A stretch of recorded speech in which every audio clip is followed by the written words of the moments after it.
In this video, let's see what is mask phone number and how to mask.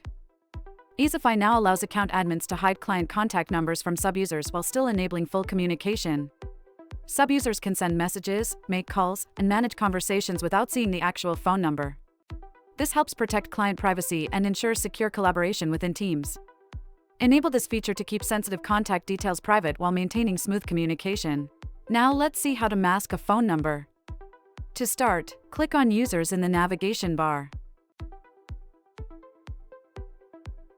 Click the Add User button to create a new user. Enter the required details in the Add New User pop-up. Once you've entered the details, you have the option to mask the shared contact number. Select Yes to hide client numbers from the user while still allowing full communication. You can also enable this later for existing users by editing their settings.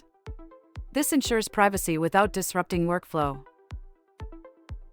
Click the Submit button to proceed.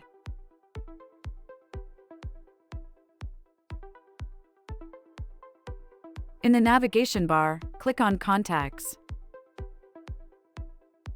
Select a contact group. Select the three-dot icon located beside the marketing group. Click on the Share option from the drop-down menu. Within the pop-up, select the drop-down and pick a user to share the contact group. Click the Save button after selecting the user. To switch the user, click on the user profile icon in the top right corner. Select a user from the drop-down menu under the user profile. Upon switching users, choose Contacts from the navigation bar. Select the marketing contact group from the list on the left. Here you can see the masked numbers. Once masked, the contact remains hidden for the user across SMS, calls, and any other instances where it appears. Thank you for watching.